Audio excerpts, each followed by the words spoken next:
अलकनंदा नदी में गिरा टेम्पो ट्रैवलर, हादसे में 10 लोगों की मौत की खबर। सीएम धामी ने घटना पर जताया दुख।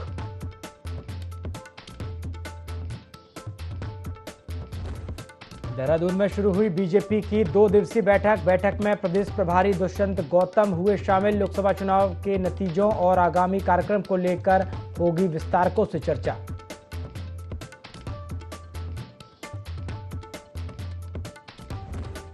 चारधाम यात्रा के लिए पंजीकरण सीमा समाप्त, श्रद्धालुओं को मिलेगी बड़ी राहत। मुख्यमंत्री पुष्कर सिंह धामी के निर्देश पर प्रशासन ने लिया फैसला।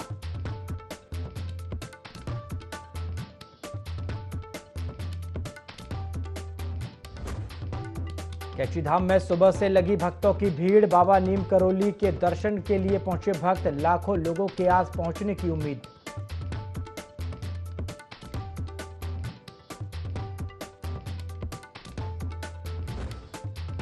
सत्रह जून तक गर्मी से नहीं मिलेगी राहत। मैदानी इलाकों में पारा 40 डिग्री के पार, पहाड़ी इलाकों में भी सामान्य से 5 डिग्री ऊपर तापमान।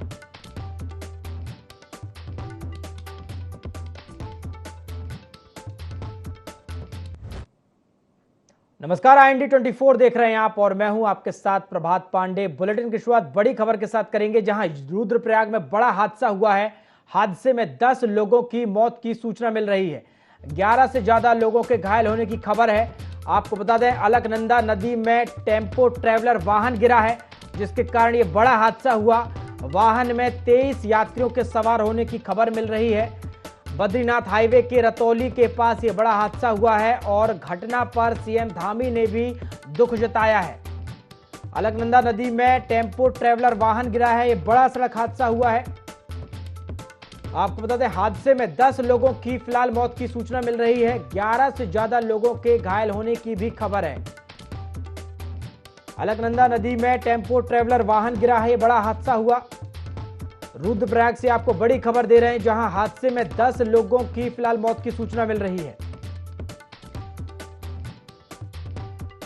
नदी में गिरा है, जिसमें लगभग 23 व्यक्ति जो है वो होने की सूचना हमें प्राप्त हुई। सूचना मिलते ही जो है जनपद की जो पुलिस है वो पुलिस, उसके साथ साथ SDRF, DDRF, फायर की टीम, एम्बुलेंस और सारे विभाग जो है इमीडिएटली रेस्क्यू ऑपरेशन में लगे हुए हैं। अब तक की जो सूचना है उसमें हमने लगभग 15 जो यात्री है उनको हॉस्पिटल में भेजा गया है। जिनकी तबीयत सीरियस है, उनको हॉस्पिटल में इमीडिएटली उपचार जो है स्टार्ट कर दिए गए हैं। बाकी जो यात्री उनका रेस्क्यू किया जा रहा है।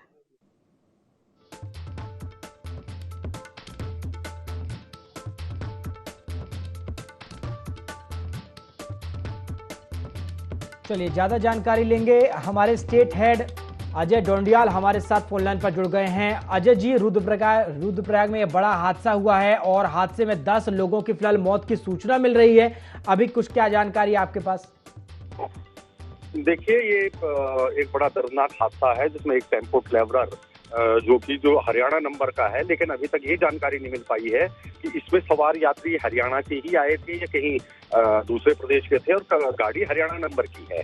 जो वाहन है उसमें जो SP हैं, SP रुद्रप्रयाग के मुताबिक, डॉक्टर वैशाखा जो SP हैं रुद्रप्रयाग की, उनके मुताबिक 23 लोग उसमें सवार थे।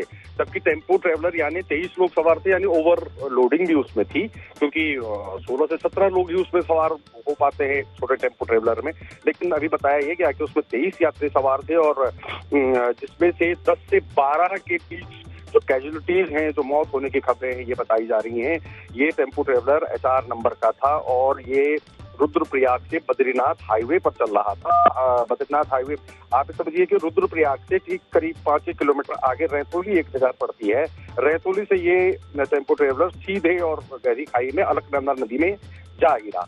इसमें अभी बताया गया है कि 5 लोग घायल हुए हैं और करीब 10 से 12 लोगों की मौत की सूचना है अब तक। आगे का अपडेट हम अभी और दिखा रहे हैं, कौन कौन लोग थे, कहाँ के थे, और इतना पता चला है कि बद्रीनाथ जा रहा था ये टेम्पो ट्रैवलर। लोग बद्रीनाथ की यात्रा पर थे। अजय जी, रेस्क्यू को लेकर क्या कुछ जानकारी है? प्रशासन किस तरह से जो घायल हैं या जो गिरे हुए हैं वाहन से नदी पर, इनका रेस्क्यू किस तरह से किया जा रहा है और कब तक इन्हें रेस्क्यू कर लिया जाएगा? देखिए, अभी तक यही जानकारी मिली है कि सबको रेस्क्यू कर लिया गया है और उनको हॉस्पिटल में रुद्रप्रयाग में भर्ती करा लिया गया है जो है।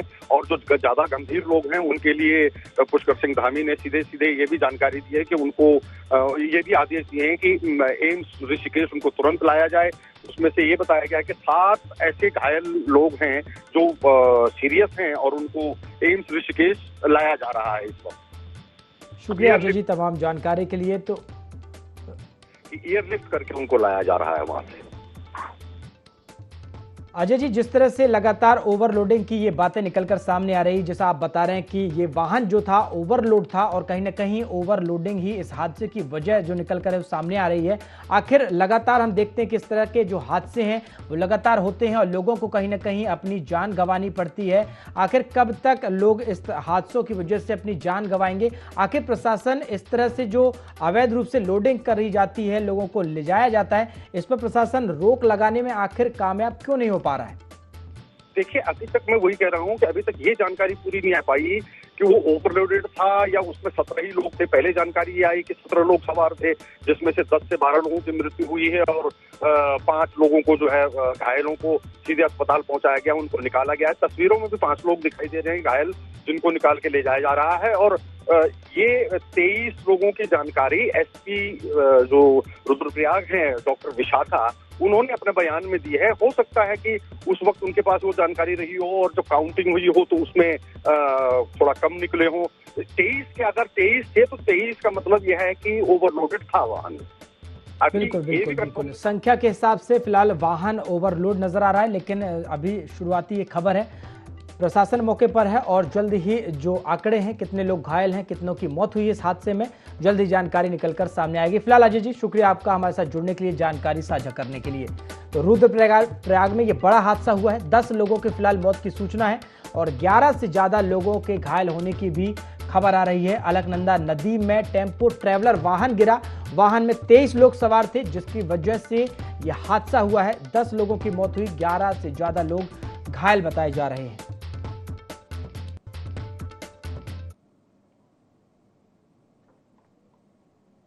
सितारगंज कोतवाली में प्रभारी निरीक्षक भूपेंद्र सिंह ब्रजवाल के नेतृत्व में आगामी ईद को शांतिपूर्ण संपन्न कराने को लेकर बैठक की गई।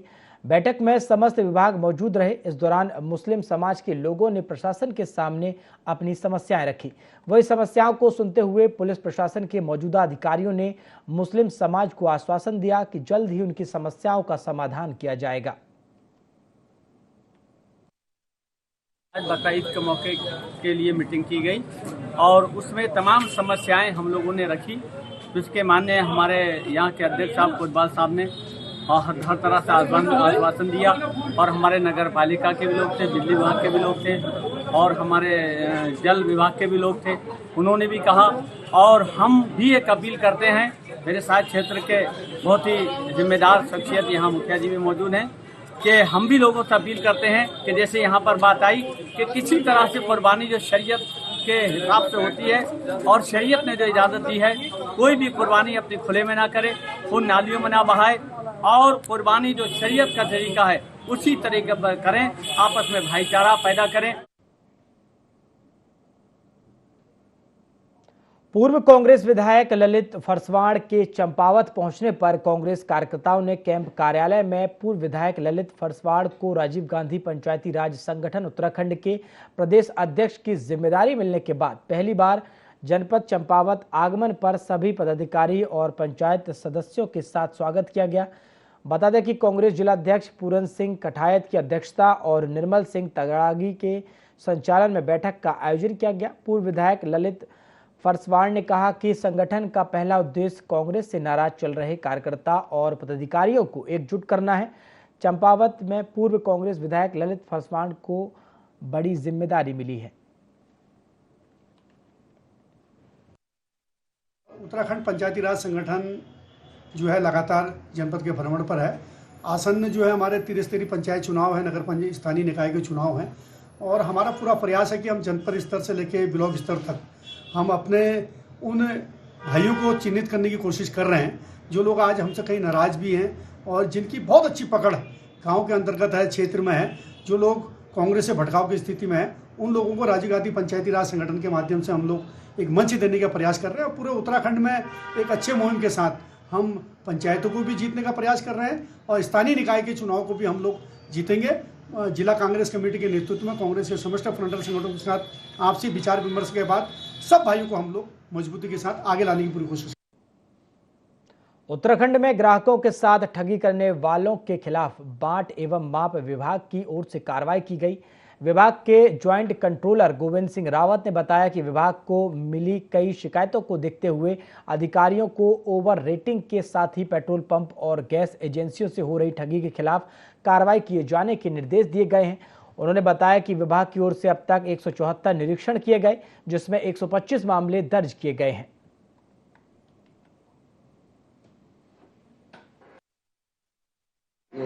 विभाग द्वारा विशेष इनको निर्देशित किया गया है कि petrol pump, gas agency, over rating, इस पर विशेष ध्यान दिया जाए जिसमें व्यापारी वो ग्राहक मुख्यतः ठगी का शिकार होता है। तो इसमें हमारे इंस्पेक्टरों द्वारा वो 174 निरीक्षण किए गए हैं, जिसमें अभी तक 125 मामले दर्ज किए गए। गढ़वाल सीट से जीतने के बाद सांसद अनिल बलूनी पहली बार जनपद जमोली पहुंचे।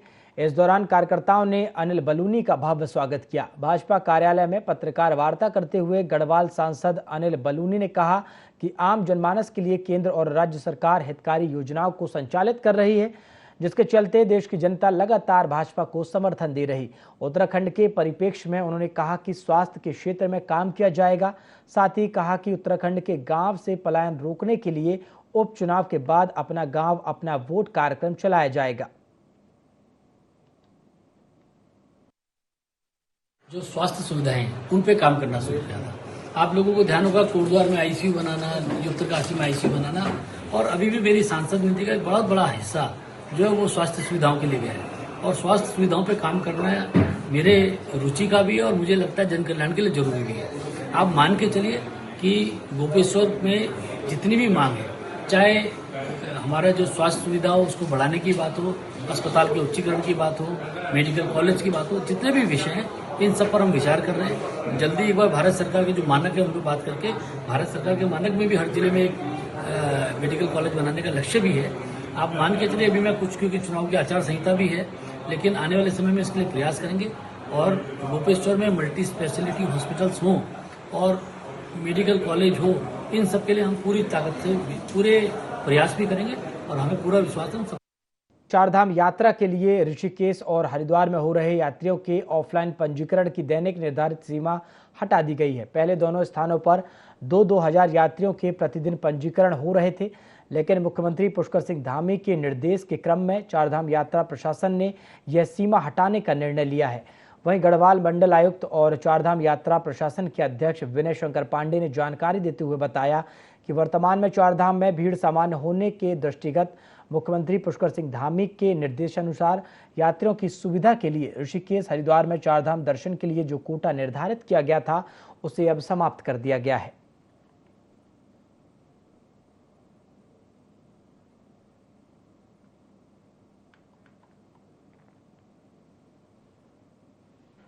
भाजपा ने चमोली जिले की बद्रीनाथ और हरिद्वार जिले की मंगलौर विधानसभा सीट पर उपचुनाव के लिए प्रत्याशियों की घोषणा कर दी है। वहीं बद्रीनाथ सीट से पूर्व विधायक राजेंद्र सिंह भंडारी और मंगलौर से करतार सिंह भड़ाना को प्रत्याशी बनाया गया है। बता दें कि भाजपा ने दावेदारों का पैनल केंद्रीय नेतृत्व को भेजा था, जिसके बाद देर रात प्रत्याशी घोषित कर दिए गए। वहीं भाजपा ने बद्रीनाथ और मंगलौर में होने वाले उपचुनाव के लिए पर्यवेक्षकों की तैनाती भी की है। पार्टी ने अपने कार्यकर्ताओं की रायशुमारी और हमारे वरिष्ठ जो भारतीय जनता पार्टी के पदाधिकारी हैं उस क्षेत्र में, और वहां पर क्षेत्रीय संतुलन की रायशुमारी करते हुए जो नाम 3 नामों का पैनल केंद्रीय पार्लियामेंट्री बोर्ड को भेजा था, प्रदेश पार्लियामेंट्री बोर्ड के द्वारा, उन नामों में से हमारे बद्रीनाथ के लिए आदरणीय राजेंद्र भंडारी जी को और मंगलौर विधानसभा के लिए करतार सिंह भड़ाना जी को प्रत्याशी घोषित किया है। और निश्चित रूप से बहुत ही मजबूत कंडे भारतीय जनता पार्टी के द्वारा घोषित किए गए हैं और दोनों सीटों को हम प्रचंड बहुमत के साथ जीतेंगे। हल्द्वानी में नीम करोली बाबा मंदिर में सुबह से ही श्रद्धालुओं की लंबी कतारें लगना शुरू हो गई हैं। हनुमान चालीसा का पाठ किया जा रहा है। बाबा नीम करोली महाराज का स्थापना दिवस के मौके पर भक्तों की भीड़ लगी है। वहीं प्रशासन भी 2-3 दिन पहले से ही इसकी तैयारियों में लगा रहा, जिससे श्रद्धालुओं को किसी प्रकार की कोई परेशानी ना हो।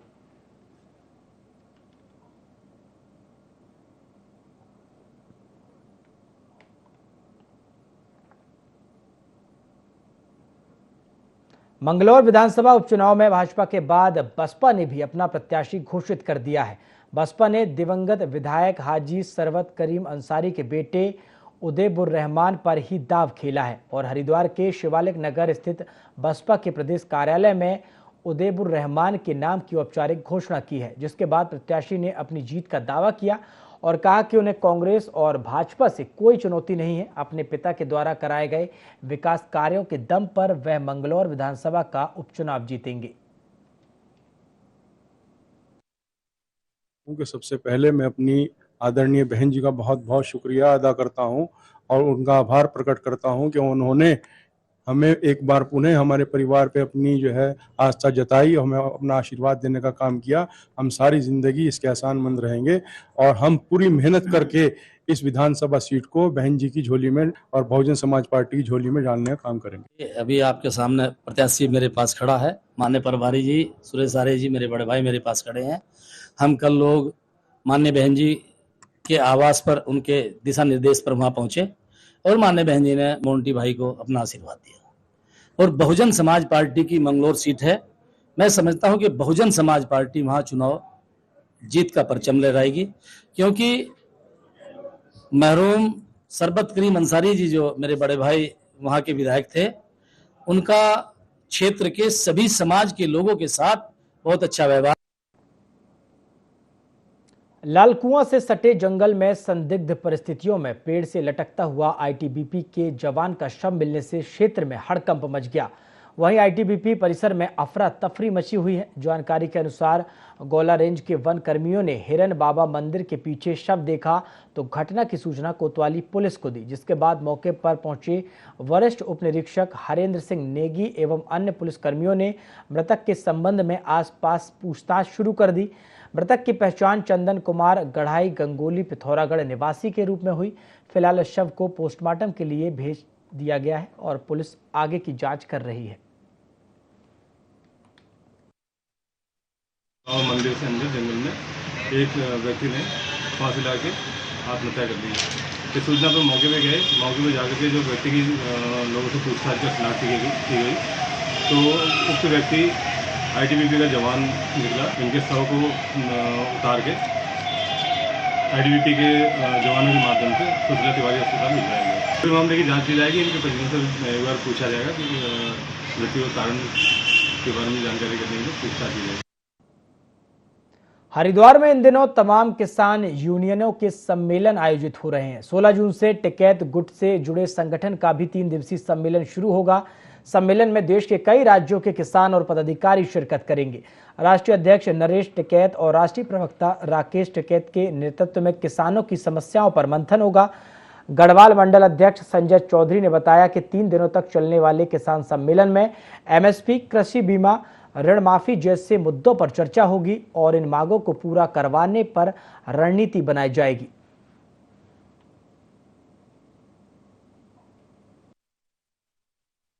सभी बड़े राष्ट्रीय नेता सारे आएंगे टोटल और आगे टीके जी बिहार आएंगे और इसमें कई प्रदेशों के प्रदेश अध्यक्ष और सब उनकी टीम रहेगी। तो ये एक बड़ा सम्मेलन होता है 3 दिन। ये ऑटोमेटिक ही लोग आते हैं, किसी को बुलाया नहीं जाता कि मोस्टली राष्ट्रीय पहले एमएसपी का रेट हो और जिस तरह ये अपनी पेंशन बढ़ाओ उसी हिसाब से किसानों के रेट बढ़ाओ। नहीं बढ़ते तो उन्हें सब्सिडी दें। जहाँ अपनी इतनी तनख्वाहें बढ़ा रहे तो किसानों को सब्सिडी दें तो कुछ भला हो जाएगा। हम सरकार को वोट देंगे, लेकिन इन खाली जुमलेबाजी से वोट मिलने वाली नहीं है, ना सरकार स्थिर होने की। ये 16, 17 और 18 जून की। प्रदेश भर में भीषण गर्मी का कहर जारी है। ऐसे में वायरल फीवर और डायरिया जैसी बीमारी भी अपने पैर पसार रही हैं।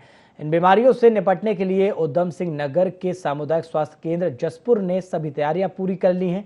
जसपुर सामुदायिक स्वास्थ्य केंद्र प्रभारी धीरेन्द्र गहलोत ने बताया कि मरीजों के लिए जिन दवाइयों की कमी है वो प्रबंध समिति से बाहर से उपलब्ध करा दी गई हैं। ज़्यादातर मरीज बुखार के हैं और डायरिया के हैं। इन बीमारियों से बचाव के लिए बाहर का खाना न खाएं और साफ पानी पिएं।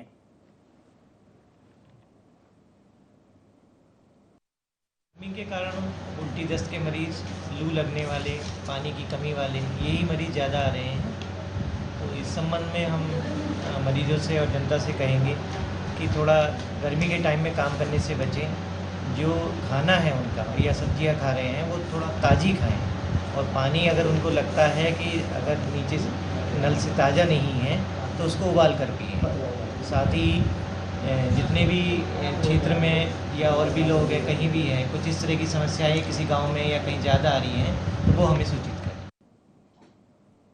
बद्रीनाथ विधानसभा उपचुनाव में भाजपा के प्रत्याशी राजेंद्र भंडारी के बनाए जाने के बाद भारतीय जनता पार्टी के जिला अध्यक्ष रमेश मैखुरी ने कार्यकर्ताओं और संगठन के पदाधिकारियों के साथ एक बैठक आहूत की। बैठक में कार्यकर्ताओं और पदाधिकारियों को निर्देशित किया गया, बद्रीनाथ उपचुनाव को भी पार्टी पूरी मेहनत और लगन के साथ लड़ेगी और भारतीय जनता पार्टी के प्रत्याशी को जीत दिलाएगी।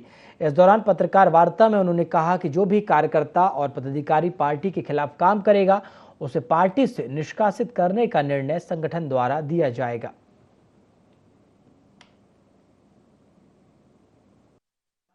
कार्यकर्ता निस्संदेह कहीं अगर मन खराब भी है तो सबका मन ठीक हो जाएगा, इसमें कोई दो राय नहीं है, क्योंकि भारतीय जनता पार्टी में हमारा प्रत्याशी कमल का फूल होता है और कमल के प्रति ही हम सब लोग समर्पित भाव से काम करते हैं। तो मुझे लगता नहीं है कि ऐसी कोई बात है। जहाँ तक विकास की बात है, भाजपा का नाम ही विकास है और विकास के आधार पर ही वोट मांगती है। देश के अंदर जो आज योजनाएं, चाहे किसान पेंशन की योजना हो, चाहे हॉस्पिटल के अंदर 5 लाख का बीमा हो, चाहे राशन की सुविधा हो, चाहे बेरोजगारी की सुविधा हो, इन तमाम मुद्दों पर सरकार ने काम किया है और देश को कहां से कहां पहुंचा दिया है।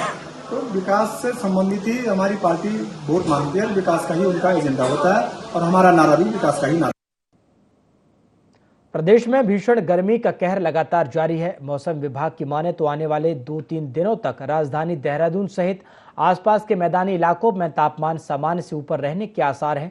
हालांकि 17 जून के बाद मौसम में बदलाव के आसार हैं। मौसम विभाग के निदेशक विक्रम सिंह का कहना है कि पिछले 4 दिनों से तापमान 40 के पार पहुंच चुका है, जिससे हीट वेव जैसी कंडीशन बनी हुई है। आगे भी ऐसी स्थिति रहने का अनुमान है। 17 जून से प्रदेश में हल्की से मध्यम बारिश के भी आसार हैं। की अगर बात करें तो मैदानी क्षेत्रों में वो करीब जो 41 से 43 के बीच रह रहे हैं। इसी तरह हिल्स में देखें जो 2000 मीटर या उसके आसपास के क्षेत्र हैं तो वहाँ पर भी 30 से लेकर 32 तक जो 32 तक जो है 32 के बीच जो है वो टेम्परेचर मिल रहे हैं।